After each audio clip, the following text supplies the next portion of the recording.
Es importante que, antes de pasar a este nuevo esquema, tengamos un buen dominio del previo, sobre todo que tengamos bien memorizada la relación entre sus proporciones, porque si bien aquí usaremos otras proporciones, vamos a partir de estas primeras como referencia. Así que, si todavía no dominas bien las previas, repásalas un par de veces más antes de empezar con este capítulo. Ahora sí, pasemos a armar nuestro esquema femenino. Como siempre, empezaremos con la cabeza. Esta seguirá siendo nuestro punto de partida, pero ahora determinaremos el ancho de nuestro pecho a partir de 2 y no de 3 cabezas.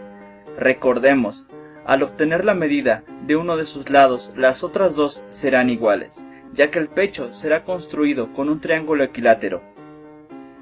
Para nuestra zona pélvica usaremos un segundo triángulo que podrá variar entre ser idéntico al que compone el pecho o un poco más grande, pero no más chico. Es importante tener eso bien claro. Si ambos triángulos son del mismo tamaño, nuestra figura no tendrá demasiada cadera, y si es ligeramente mayor, tendrá una figura más realista. Nosotros haremos lo segundo, dejando una figura estilizada para más adelante.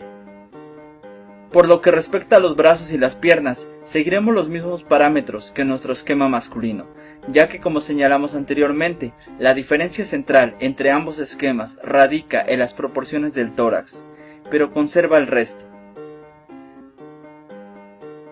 Ahora bien, al transformar nuestro esquema elemental en un cuerpo con volumen, vamos a seguir casi las mismas pautas que en el esquema masculino.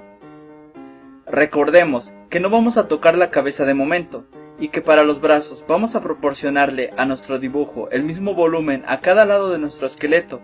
En eso vamos a emular al esquema anterior. El mayor cambio que tendremos será en el tórax y en la forma en que se conecta con las piernas. Si bien vamos a mantener la división del tronco en 3 segmentos, las proporciones de estos cambiarán. El pecho, o lo que en nuestro esquema pasado eran los pectorales, va a ser un área más reducida y terminará a la altura debajo de los senos. El segundo segmento, la cintura, será un poco más largo, pero de igual manera será más estrecho. Estará más pegado al punto de conexión entre los triángulos que componen nuestro tórax, o lo que sería lo mismo al ombligo. Lo que en este caso en particular nos puede servir como referencia para definir qué tan estrecha queremos que sea la cintura. Finalmente, para el área genital vamos a realizarla algo más corta, pero más ancha. Vamos a aprovechar la forma en triángulo que tiene nuestro esquema elemental para intentar emular algo así, pero en forma redondeada. Y en nuestras piernas mantendremos un mayor equilibrio entre el volumen que aplicaremos a un lado y al otro de nuestro esqueleto, en lo que respecta a la altura del muslo. En lo referente al resto de la pierna, esta mantendrá las mismas proporciones a la hora de añadirle el volumen que ya habíamos visto en el esquema anterior.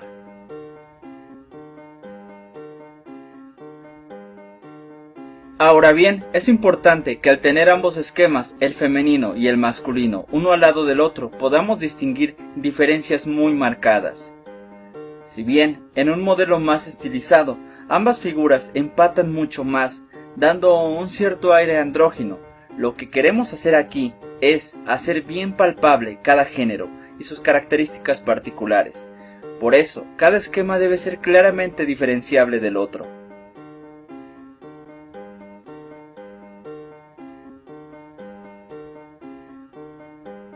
Recapitulemos las principales diferencias que deben mostrar. La estatura. Si bien iniciamos ambos con una cabeza, que es una medida arbitraria que nosotros ponemos, es el tamaño del pecho y la zona pélvica la que va determinando la altura que tendrá nuestra figura.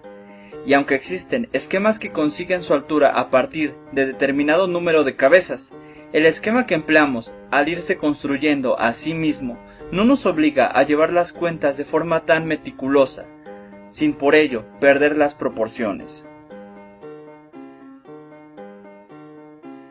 La cintura. No solo se trata de que nuestra figura femenina tenga una cintura más estrecha respecto a la masculina, sino la forma que tenga. El quiebre que ésta debe presentar debe ser claro, porque si no, simplemente parecerá una figura más delgada, y no habrá una gran diferencia entre ambos esquemas.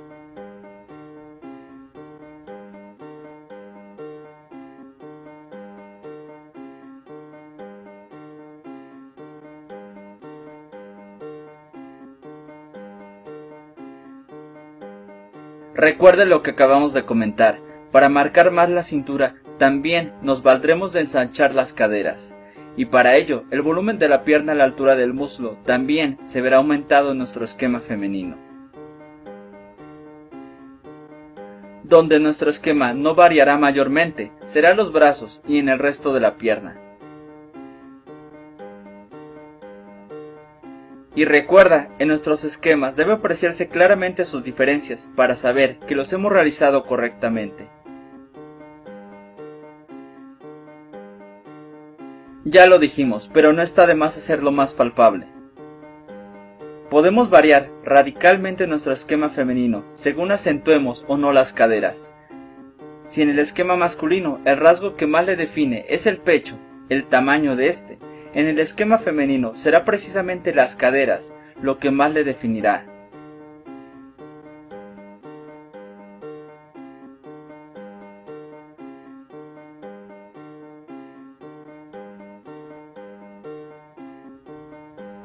Si intentamos apegarnos a una forma más realista, tendremos un cuerpo con mayor cadera. Pero si lo que queremos es plasmar algo ligeramente estilizado o un cuerpo más joven, podemos disminuir un poco las caderas.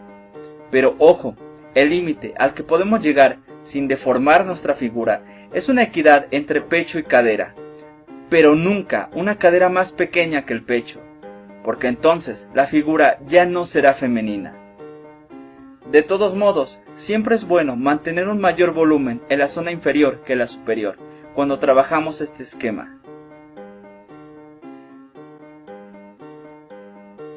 Finalmente, vamos a imprimirle algo de vida a nuestro esquema femenino por medio del movimiento. Como ya dijimos con nuestro esquema anterior, de momento nos mantendremos en un movimiento muy realista.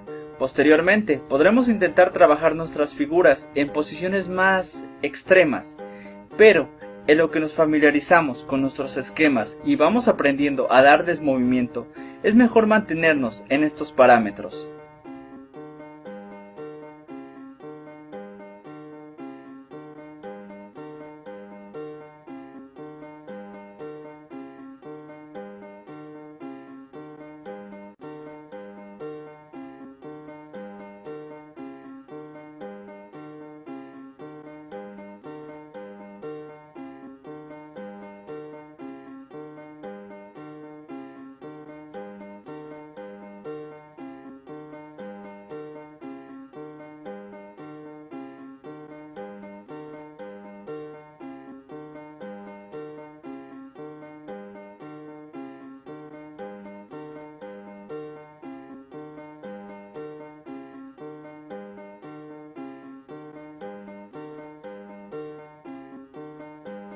La figura femenina tiene un aire más fluido, más ágil, capaz de conseguir posturas que a una figura masculina resultarían posibles, sí, pero más torpes e incómodas.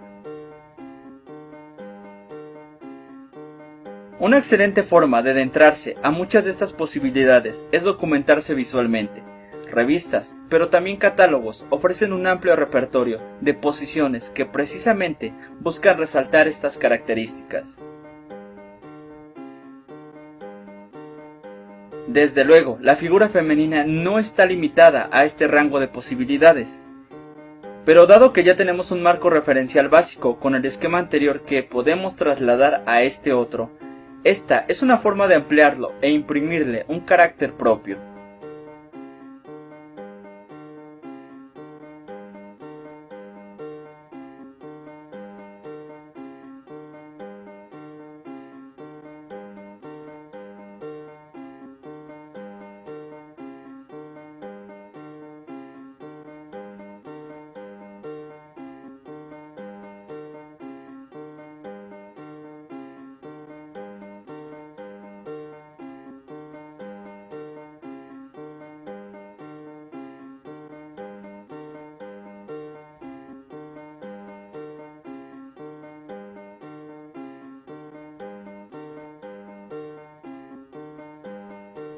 Seguramente a estas alturas ya se habrán dado cuenta, una de las cosas que más acentúa la identidad de nuestro esquema es la forma en que se mueve.